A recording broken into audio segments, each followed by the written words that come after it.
So we will see about the structure of a matured megaspore, okay, how it will be, right. So the structure of angiosperm embryo sac, okay, the structure of a matured angiosperm embryo sac, how it will be, we will see that, right.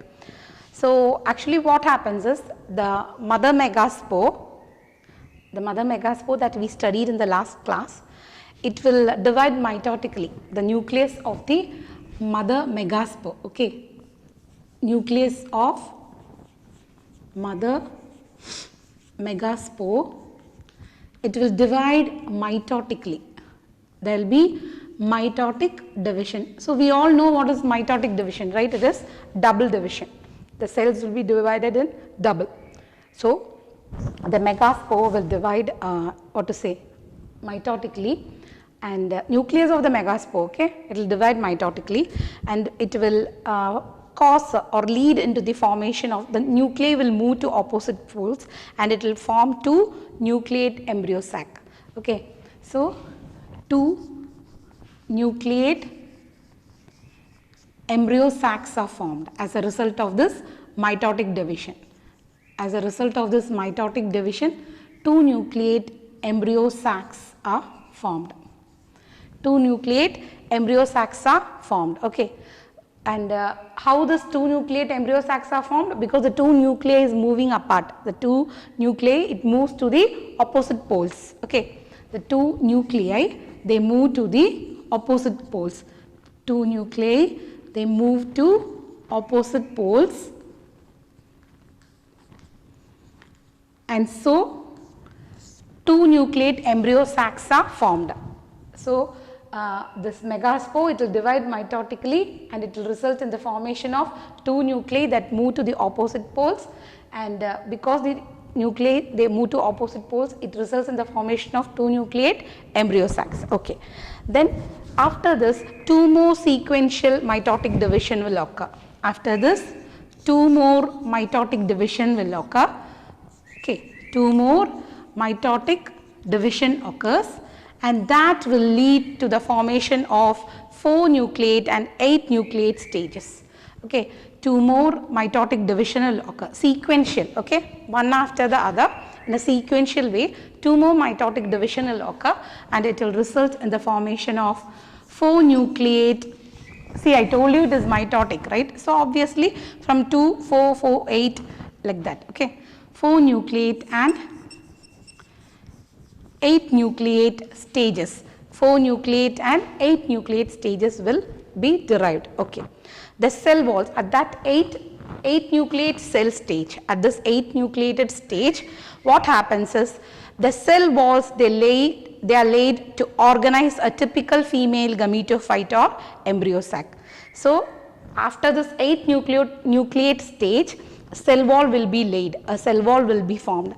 Until then, it is not necessary that cell wall should be it should be created or it should be there, okay. The nucleus is more than enough, it's a nucleus state, right. So after this 8 nucleate stage, it will result in the organization, of cell wall. And after the cell wall is organized, a typical female gametophyte, okay, a typical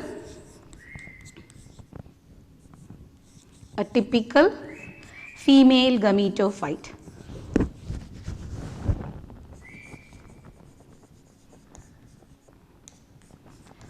A typical female gametophyte. After this 8 nucleate stage, a typical female gametophyte or embryo sac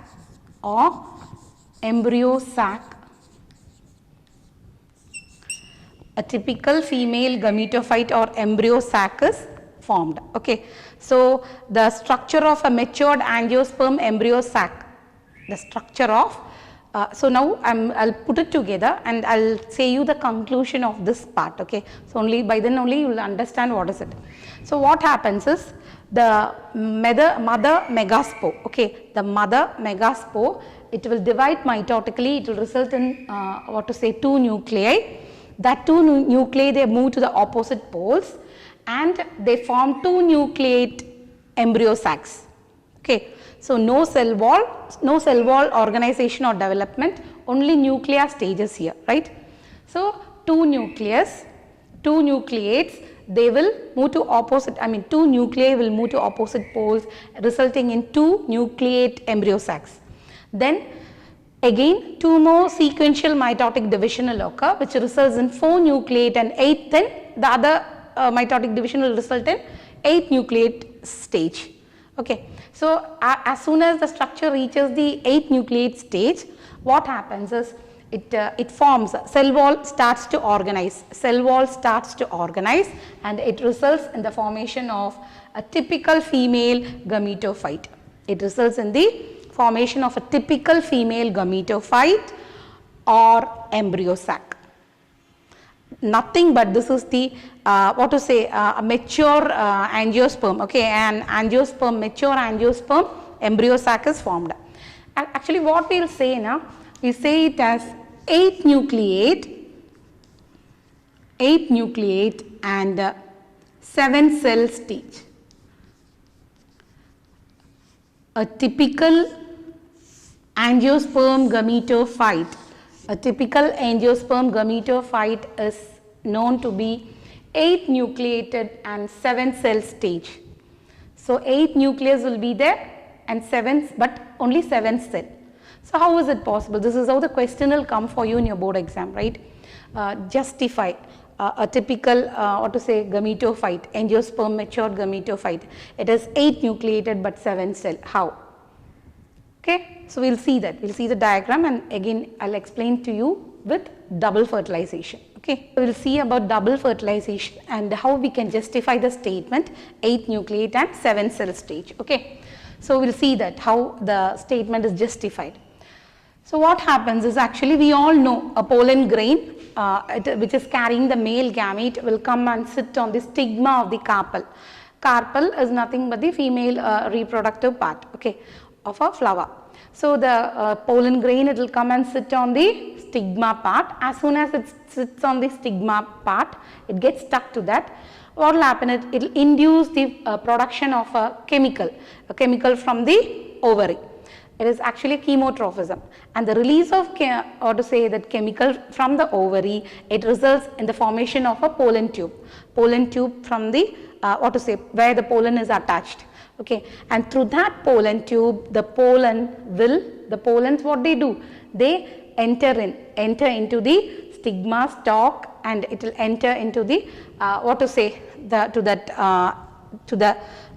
gametophyte. That is the gametophyte or the embryo sac which is formed, which is 8 nucleated or which is 7 celled. That is what, 8 nucleated 7 cell staged embryo, matured angiosperm embryo is there, right? Embryo sac is formed, gametophyte is formed. To that, these male gametes, they have to undergo fertilization process, the male gametes from the pollen grain, and this the nuclei present in the gametophyte, mature gametophyte of angiosperm, they have to fertilize, and it has to result in the formation of zygote and embryo. That is what we are going to see now. Okay, how the fertilization is going to occur. What is the fertilization process? How actually it moves or forwards. It moves further in the angiosperms, gametophyte. That is what we are going to see now.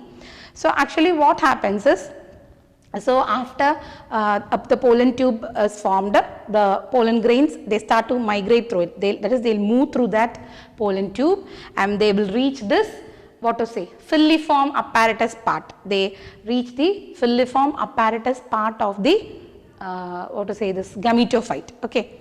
See, actually what happens is, I am just drawing you the pollen tube. It is not a proper way, but still I just to explain it, you just think, okay, this is the pollen tube formed. Okay, and this is the stigma part of the carpel. This is the stigma part of the carpel, and through this, the pollen grain, you just think it has entered, right? It is entering with the male gamete. See, as the pollen grain, it proceeds towards the filiform apparatus of the gametophyte. Okay, it moves to the filiform apparatus end. Okay, of the gametophyte formed, mature gametophyte formed. What happens is, in the midway, the two male gametes present in the pollen grain will be retained, but the vegetative cell inside the pollen grain will be disintegrated. The vegetative cell which provides nutrients for these two male gametes and which guides the way to this male gamete to reach to the filiform apparatus end. Okay, that vegetative cell, it disintegrates and only the male gametes will be left in the pollen grain. So the pollen grain along with the two male gametes, they enter into the gametophyte through the filiform apparatus. They enter the male gametes, the pollen grain carrying the male gametes, they enter into the gametophyte through the filiform apparatus. Okay, and after they enter here, what they do is it leads to the fertilization process. It leads to fertilization process. So I am giving a pause there. So the pollen grain has reached, it has entered into the gametophyte. Okay, the female gametophyte, it has entered and fertilization will occur. So now I'll pause it there and I'll explain to you the structure of, what is it? Structure of this gametophyte. So I told you 8 nucleate. What is that 8 nucleate? See here, 1, 2 and 3, these 3, 4, 5, okay, 6, 7, 8. 8 nucleus is present. Okay, 8 nucleus is present. And where is that nucleus present? 3 in one end, that is the chalazal end, and the other one in the other 3. See, 1, 2 and 3. Okay, that is this 1, 2 and 3 and this 1, 2 and 3. So 6 nuclei, they move towards the poles. That is 3 to the chalazal end, the other 3 to the opposite end. Okay, they move to the end. And 2 nuclei, it is retained in the central cell. 2 nuclei is retained in the central cell. Okay, 2 nuclei. These 2 nuclei, they are called as, this is the central cell, and the 2 nuclei, it is called as polar nuclei. And see here, the 3 nucleus that is there here, right? These cell structures, they are called as synergids. These cell structures, they are called as synergids, and these cell structures, they are called as antipodals. Antipodal cells. The cells at the chalazal end. Okay, it is called as antipodal cells 1, 2 and 3. So I will number it, okay, for you to understand. So this 1, 2 and 3, they are antipodal cells, and this 3, 4, 5 and 6. Are you able to see this? 4, 5 and 6, they are synergid cells. So 1, 2 and 3, they are antipodal cells with 3 nuclei there, and at this end, at the other end, there are 3 more cells. That is, they are called as synergids. So 4, 5 and 6. Okay, so 6 nucleus is over here. So the other 2 nucleus, just see here, right? So the polar nuclei. Okay, so that polar nuclei, we will number it. It is the 7 and 8 nucleus. 7 and 8 nucleus. Right? Yes. So 8 nucleus. It is 8 nucleated structure. You got it? Yes. So, what to say? So, once again I am telling you, these are the antipodal cells. These 3 cells are antipodal cells, and these 3 cells, they are synergid cells, and along with the synergid cell, 2 synergid cell and 1 egg cell is present. Okay, 1 egg cell and 2 synergid cells. That is how we call them. So 3 antipodal cells, 2 synergid cells, 1 egg cell and 1 central cell with 2 nuclei. Okay, so this is a structure of 8 nucleated structure of a mature female gametophyte, right? Yes. So now what happens is, so the other one, now what happens here is, as soon as the pollen grain they enter, okay, the pollen grain they enter the, what to say, I told you the pollen grains, they will enter along with the male gamete through the filiform apparatus. They enter into the gametophyte through the filiform apparatus, and what happens is, one male gamete, 2 male gametes are there. So 1 male gamete, they will fertilize with the nucleus present in the egg cell. So how can we write that? Just see here, okay. So they will, what to say? So one male gamete,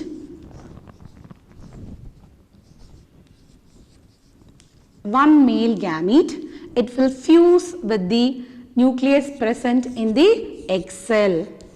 One male gamete will fuse with the egg cell, nucleus present in the egg cell. So through this filiform apparatus, the two male gametes present inside the pollen grain will enter into the gametophyte. Okay, and what they will do, one male gamete, it will fuse with the egg cell present in this end. Okay, and so that fusion, so the egg cell and one male gamete, they fuse together and it results in the formation of zygote. It results in the formation of zygote. Okay.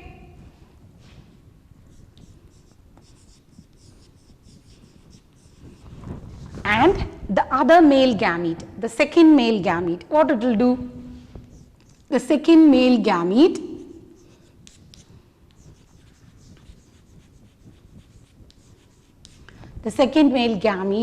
they will enter into the central cell and they will fuse with the two nucleus, that is the nucleus numbered 7 and 8.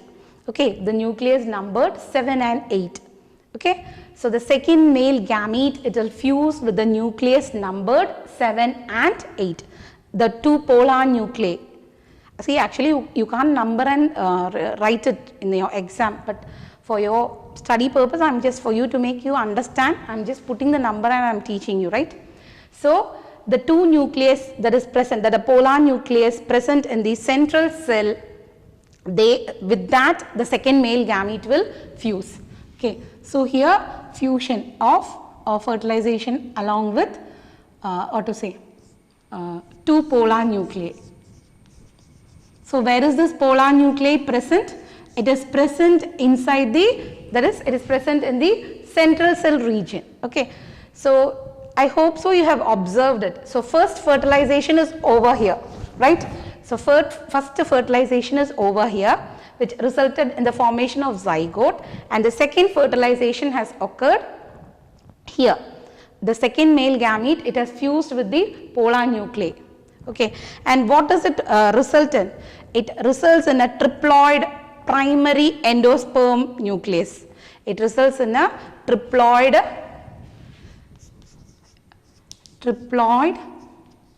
primary endosperm nucleus.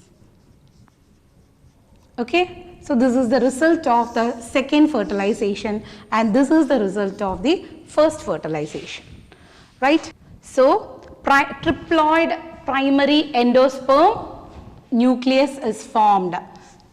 Triploid primary endosperm nucleus is formed as a result of fertilization or fusion of the second male gamete with the two polar nuclei in the central cell. Okay, and the first fertilization, this is the second fertilization, and the first fertilization is between the first male gamete that enters into the gametophyte along with the egg cell. Okay, egg cell that is clubbed along with the synergid. Okay, and it results in the formation of zygote. So you are able to see here two fertilization has occurred here, two male gametes and two fertilization. That's why this process is called as double fertilization. That's why this process is called as double fertilization.